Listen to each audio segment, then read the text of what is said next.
Welcome, Thunderbird Nation, to the Thunderbird Coaches Show. This is episode 13. Thunderbird Coaches Show is brought to you by the Warehouse Plus Kitchen. The Warehouse Plus Kitchen is proud to sponsor SUU Athletics. The Warehouse Bar Plus Kitchen has great food, good drinks, and is always showing all of your favorite sports and UFC fights. Mark your calendars for their New Year's Eve party. Follow the Warehouse on social media to see all of the ongoing fun, and the Warehouse would like to remind everyone to have fun and always drink responsibly. That's the Warehouse Bar Plus Kitchen, ladies and gentlemen. Man, Coach, we had a great week. We had Lincoln University here in Cedar City. We had Senior Day. Before we get into the recap of the game, let's talk a little bit about those 12 seniors.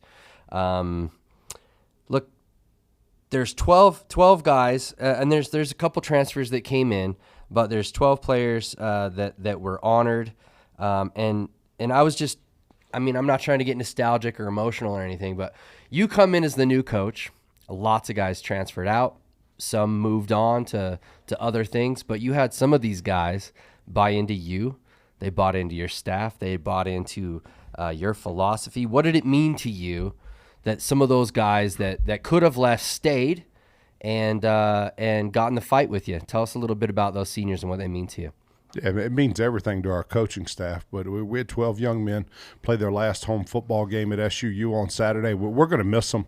Got Brennon here with us today. Going to miss him, but just going to miss all 12 of them. And the effort, the dedication and effort and attitude and energy that they brought to our football program in this past year has been invaluable. We don't have the 4 wins that we currently have without those 12 young men. Good football players, really good people. Yeah, I just thought it was awesome that there's guys out there that want to play football over, or the desire to play football was greater than maybe the desire to reprove themselves. A lot of guys, they thought, hey, I've already done this. I've done my thing. I'm moving on. I don't want to start from the ground, going back up. And, Brennon's here. A bunch of other guys stuck around. They said, no, we're fine. Let's go. Let's ride. I just think that's a testament to those young men and their willingness to start really back from scratch, from day one, and build it back up. And I don't know. That's a testament to you, Brennan, and all those other guys that made that decision. So I see it a little different way than you might see it, and I probably see it a little different way than a lot of people see it when the new coach comes in. I think if your attitude's in the right spot as a young man, 18 to 22-year-old, you see it as this. Here's an opportunity to get better. Mm-hmm. Here's an opportunity for things to improve because, you're 1-10. It ain't getting any worse now. It's not getting any worse. And for everybody out there listening, it's as hard to go 0-11 as it is to go 11-0. Yeah, it's difficult to do, but you got to work really hard to do both of them. So I think when a new staff, I think the buy-in should be, and I'm a coach. I'm a coach, so maybe that's the reason I see it that way. But I think the buy-in should be easy because things can only get better. Yeah, that's a good perspective.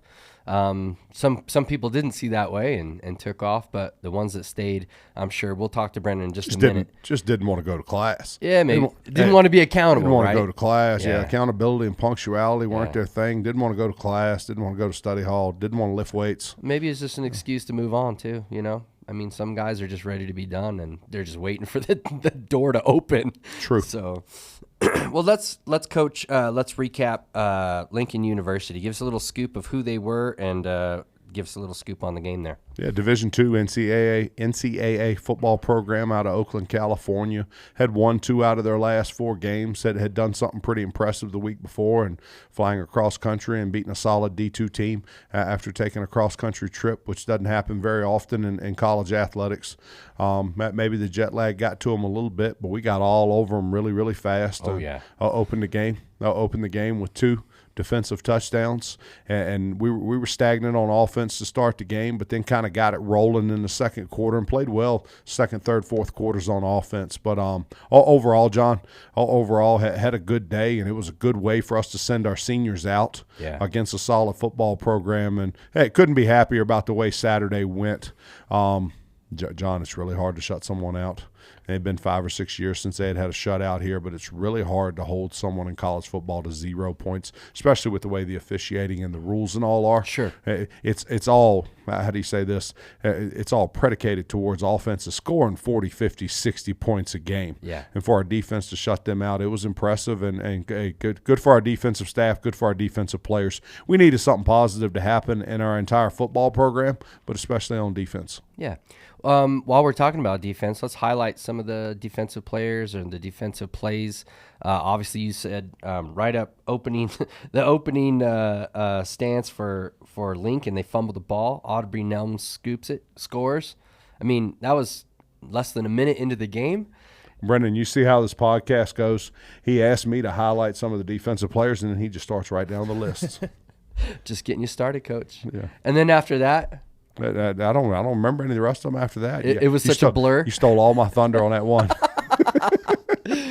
Well, Rylan Suafilo goes in and smacks the quarterback. It was a team effort. It was a team effort, and we got pressure in the backfield most of the day. It's the third least rushing yards that a defense in school history has given up. So that was pretty cool. Oh, fantastic. Yeah, it was like the 9th, so it's top 10 in school history for the least amount of offensive yards total. So that was cool. Aubrey stepped up and played well on Saturday and stood out. And then after Aubrey, it was a total team effort. Lot of guys with a handful of tackles flying around and playing hard. And then when you get up by 50 and at the end of the third quarter, you get to play a lot of young guys at the end of the game. And there's probably the most important thing that happened on Saturday. So some of our young players, freshmen, sophomores, got their feet wet, and some of those young men have a chance to be really good players going forward. That's exciting. On offense, you said, we kind of started off a little slow, but got things rolling. Looked like a really balanced attack. Looked like we had almost equal yards passing and rushing. Was that by design?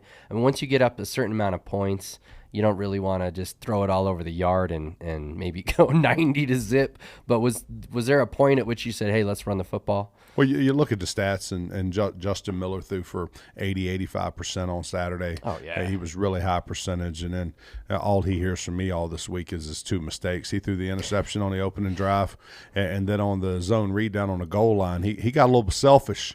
Hey, I didn't know he was human, but Justin got a little selfish on us and kept the ball when he should have given it to the running back. Yeah. And fumbled the ball. Now, Justin being Justin, after he fumbled the football, he jumped up off the ground and ran the guy down from behind. Sure. So good for us with him covering down there, because I'm not sure we would have caught him. He was probably going to score from 100 yards out on the scoop and score. But offensively, those young guys, same as defense, those young guys getting to play a lot in the second half was really, really good for them. This guy beside me stood out in the first half, two touchdowns, a really good touchdown run, and then a really good touchdown catch. But he stood out early. But him and Justin and our offensive line's done a nice job this year. We've got to find more of a nasty streak up front. Mm-hmm. But as far as knowing their assignment and covering their guy up, it's been good this fall. Speaking of offensive line, Lincoln had one of the largest human beings I've ever seen play football. Three of them. Yeah, but that one, You're right. There were 3 huge guys, but there was one that he had to be 6'10", so 400 pounds. We had a play on our sideline. And he took 2 of our defensive players and kind of moved them to the side. He said, "Watch out, little guy." As he was clearing, as one of them was clearing the pile, he said, "Watch out, little guy." And one of our defensive players goes, "Who you calling a little guy?" And I looked down at our defensive player and said, "He can call you anything he wants to." He also, for the listeners, you're not going to get this, but for the viewers, he actually would start blocking underhanded, because he was so tall that he had to go underhanded to block some of these guys. They had 3 offensive linemen cow. that were 6'7", 6'8"-ish. Yeah. And I'm going to start the bidding on their weight at about 350 pounds. Yeah, starting. And here's the way it works for those 3 young men. If they can ever get their feet sped up, if they can ever develop some footwork and be able to get their feet moving, well, they become NFL players. And if they can't, well, they're right where they belong at Lincoln. Sure, yeah. I just wanted to go over a couple other things. We had our guest, Brennon Hutchings. We'll introduce you in just a sec. Went for 2 touchdowns. That's awesome. The local guys, Tosh Wright from was he Pineview or Desert Hills? Pineview. Had a nice 24-yard touchdown. 7 different T-Birds found the end zone, I think. I think you had 2, so that's one of the scores. And then, it was pretty impressive. You talked about the quarterback. I think he went 22 for 24. I mean, wow, that's impressive. He was 23 of 24. Was it 23? Well, the one he threw to the other team. Well, he did complete that, Yeah. just to the wrong team. He had one ball hit the ground all day. One ball hit the ground and everything else hit everyone in the numbers. Oh, dear. Well, yeah, it was just a really great day to send those seniors out, like you said. Shout out to the seniors. Just happy for them to complete their homestead. Coach, let's transition. Why don't you introduce our guest? The gentleman joining us, our player joining us today, is Mr. Brennon Hutchings, a Beaver, Utah native. I talked about him a little bit on the show here last week. He is a legacy here because a couple of his family members that he'll talk to us about played here before him. But Brennan's been a breath of fresh air and a lot of fun to coach over the last 10 months. Played his last home game last week, and then he plays his final collegiate football game this Saturday in Huntsville, Texas, at Stephen F. Austin. But Sam Houston. Yeah, that team. It starts with an S. That team. Yep, Sam Houston. Let's just call them that team from now on. They're all the same down there. That's true. Anyway, gonna miss coaching Hutch. It's been a great leader on and off the field for us, and just Jon, high effort, high motor, high energy guy in practice and in the games. He's exactly what you're looking for in a college football player. Excellent. That's pretty good praise. Thanks, Coach. I Yeah. appreciate it. You probably don't get a whole lot of praise from this man, but when he's sitting next to you at the podcast, he's all about it. If he had more than one game to play, I'd be dogging him out right now. Oh yeah, well, so you're just being nice. I see. Welcome, Brennon. Thank you. Yeah. I'm gled to be here. Thanks for coming on the show, man. Let's talk a little bit about Beaver, Utah. The place to be. The place to be. Greatest place on earth. There are some that would agree with that. And then there's the others that are wrong. And then everyone else is wrong. Yeah. Talk to us a little bit about Beaver, Utah, and talk to us a little bit about Beaver football. I mean, they've kind of had a legacy. Yeah. Let's talk a little bit about the town that you grew up in, and then let's talk football. So I grew up, there's about 3,000 people in Beaver. Okay. My high school, 7th grade through 12th grade, is about 430 kids. Okay. But we love football. Yeah. The whole town. You go to get your haircut, they're like, hey, are we going to take state this year? And if you're not, they're not about it. They won't give you a good haircut. They won't serve They you will food. mess your hair up if you're not all in. Yeah, if you're not winning that season, you're in trouble. Oh my gosh. It's a big town effort, which is my favorite part about growing up there and living there. Oh, that's awesome. Yeah, the stadium is sunk down a little bit in. People park their cars all the way around for the games. Do they have lights, or do they just turn on the car lights when it gets dark? They do have lights, surprisingly. Okay. Yeah. But it's been good. Beaver, Utah is the way life should be, all the way down to the golf course.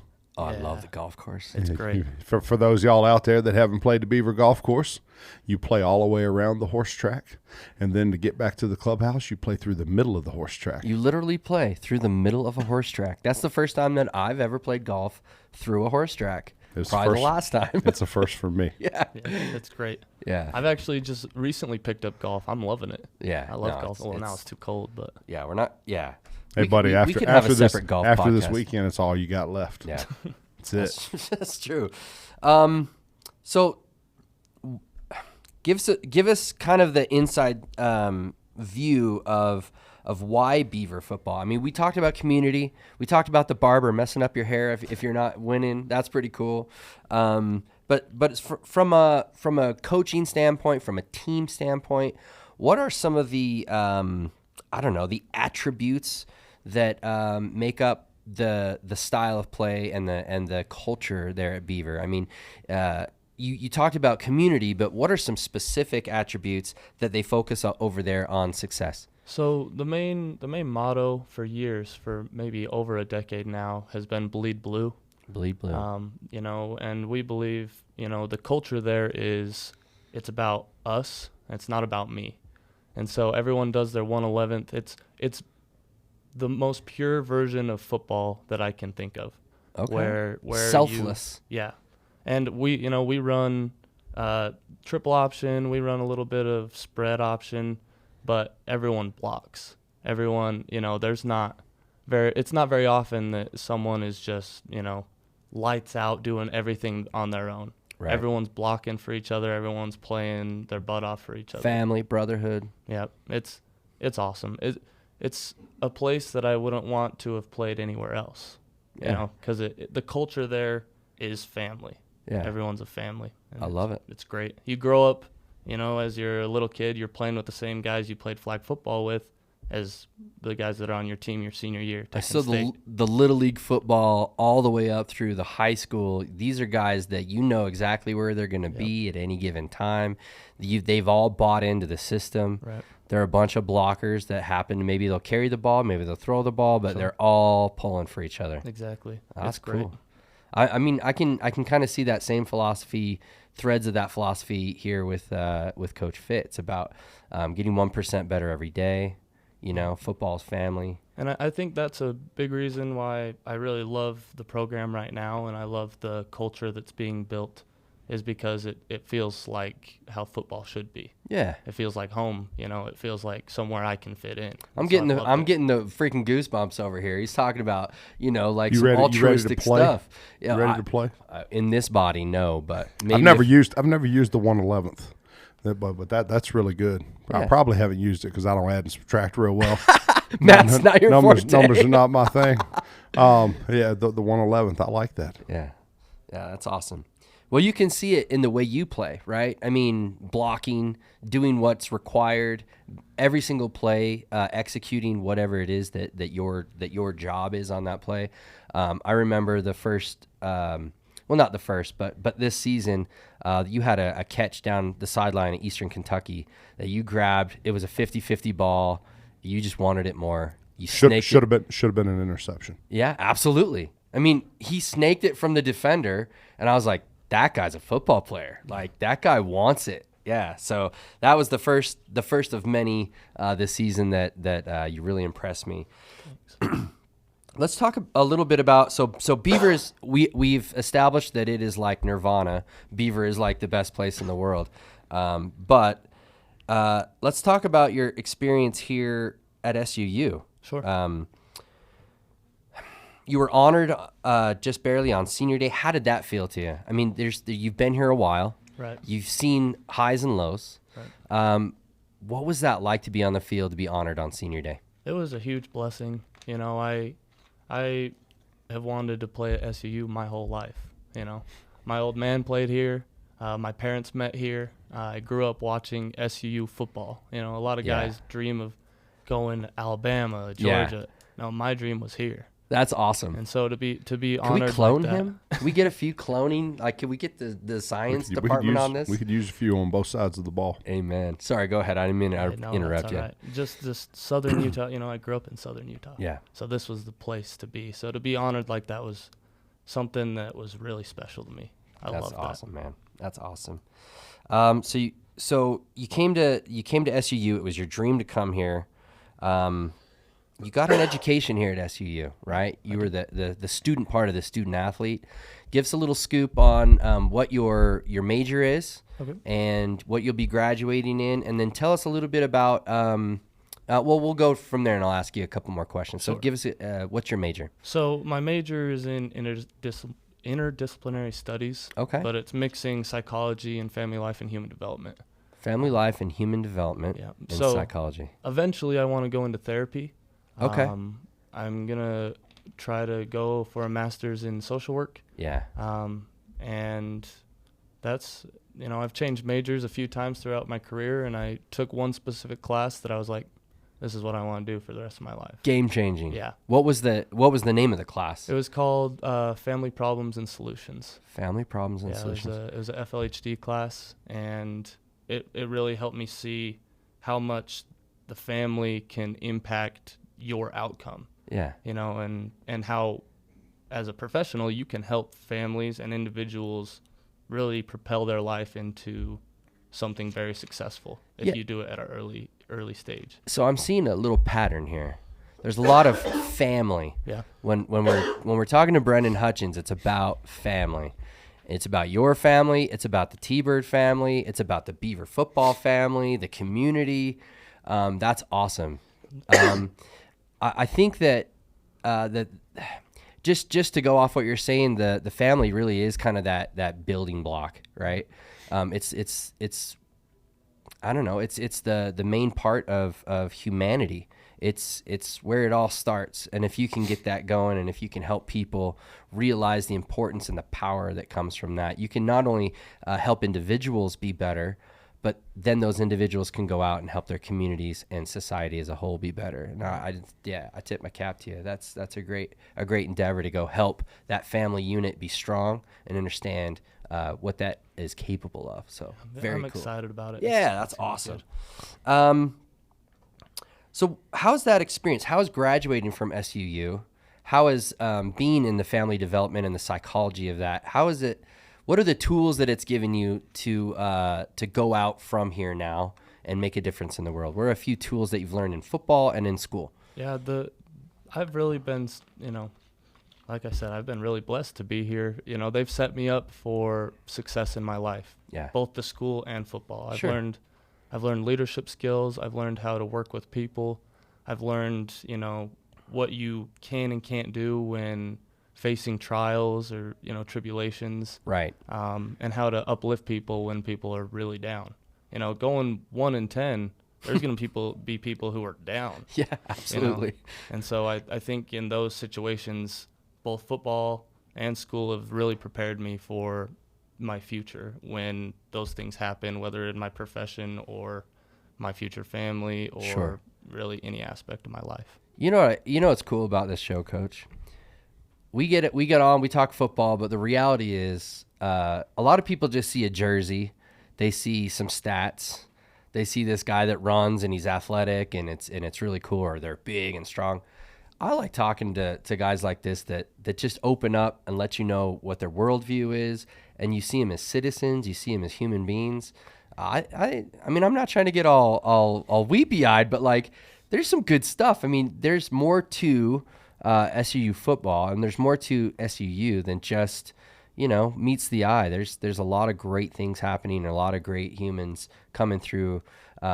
I was talking to my sister about kind of the future of the country and all the young people, and there's some negativity and things going on, and I was like, look, I've been sitting down with people every week that I feel like I would put my future in their hands, and this is one of them.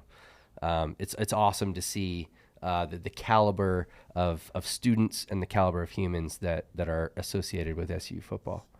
Couldn't agree more. Yeah.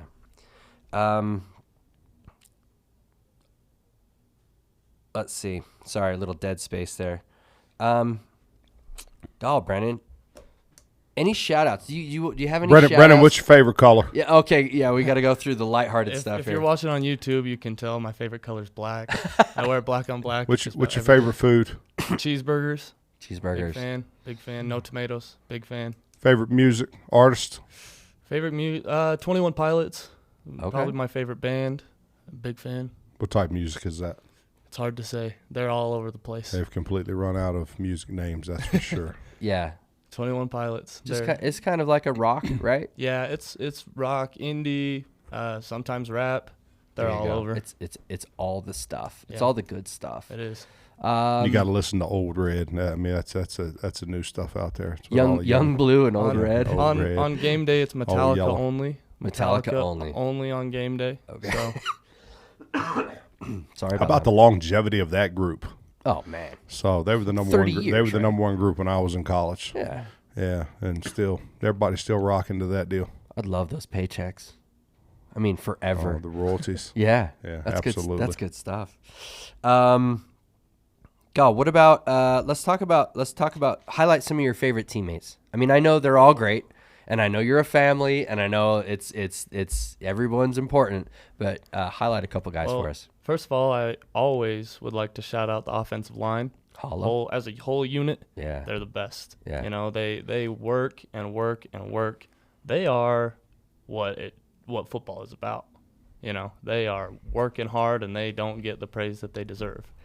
Yeah, So- not a lot of focus, not a lot of highlights going on with great blocks. In every football program in the country, they're the best people. They're the best people. That's the best group. They are the guys you want to bring your daughter home. Yeah. Or your daughter to bring them home, however it works. Yeah. But yeah, that's what you want to happen there. Yeah. Yep. Selfless, Line. always doing something for somebody else. They're Right. blocking for a running back or a receiver or a And I quarterback. think tight ends are included in that. Okay. I love our tight end room. Cool. I especially love our receiver room. Obviously. We have some great guys in there, great athletes, and I have a lot of I could give shout outs for another 30 minutes, hour. 'Cause, He probably knows Hey, everybody. don't leave your family out. A couple my shout family. outs in Beaver. Yeah, my Yeah. family, my mom and dad, my sister goes to SUU. She's Okay. a freshman here. Cool. My brother lives in Virginia. He's at medical school at Virginia Tech. Okay. And his wife, they just had a baby. Actually, when Congratulations. we played Utah Tech the first time, Yeah. she was in labor. Wow. They had their baby. My brother was watching the game during during that process. Just, in between contractions. yeah, Named the child Thunderbird. Thor. Or Thor. Yeah, Thor. maybe. Thor, yeah. So they sent me pictures right after. That was really cool. That's cool. Right on, man. Well, we appreciate you being here. Great interview, by the way. Thank you. Thanks for having me. Yeah, thanks for being here, and thanks for the years of toil, sweat, blood, all that you put into the program. We really appreciate you, man. Thanks. Coach, let's preview Sam Houston. We're headed down to Huntsville, Texas. Not my favorite place. I'm just gonna put it out there. I've been there twice. Crazy. This is my first trip, but somebody Yeah. said you have to know like a secret dirt road to get in and out of town. Look, bring your own towels. You're not gonna get towels. You're probably not gonna get any hot water. I'm sure the people of the town are nice, but you're not gonna see any hospitality or open arms at the stadium. No way. Not gonna happen. So, like you said, when you go down to Texas, Get a Texas welcome. yeah, when you go down to Texas and play football, it's not about you have to knock your opponent out, right? It's not good enough to put up a good fight. You got to knock them out. We're in the Texas conference with Yeah. Texas officials, Yeah. and it is what it is. Yeah. So give us the scoop on Sam Houston. What can we expect? And we'll go from there. Yeah, the season recap. A good football program like they always are. They're the 2020 FCS National Champions. This is their last season of FCS football, and we're playing them in their last game of FCS. More recently than they should have, they switched this game to their homecoming, meaning their administration and their athletic department thinks they're going to roll over top of us on Saturday at lunchtime. It's always a smack in the face, and boy, let me tell you, I can't stand it. I try to keep my composure and be professional. I absolutely can't stand it.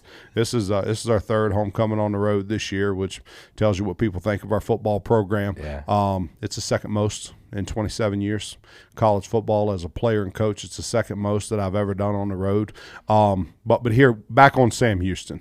Have played well on special teams and defense for most of the season, have not been very good on offense yet. We don't want them to wake up on Saturday. Fired the offensive coordinator halfway through the season and promoted the tight ends coach to OC. They've rotated 3 guys at the quarterback position. They haven't played well. Just trying to find some magic. The trigger man has not been very good for them this year, and that's the difference in them this year and over past years.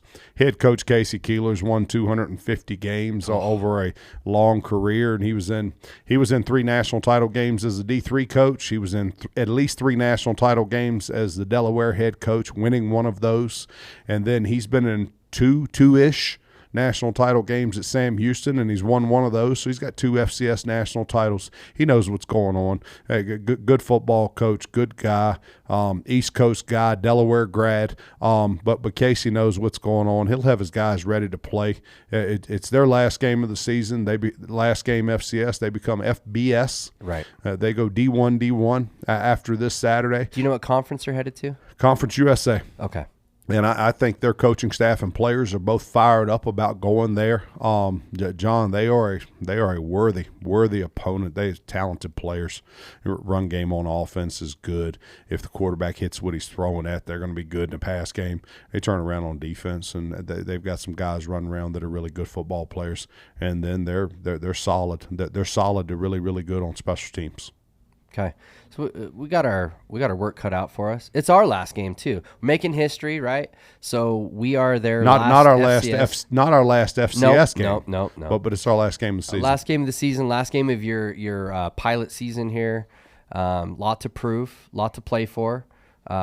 Really setting yourself up for next year. Pilot season. I don't know. So does that mean if nobody likes it or approves of it, it doesn't get renewed? It means the pilot crashed. Okay. I guess I don't know. Hey, I need to go home and tell my little girls pack their bags. No, not at all. But like the pilot episode is the first one.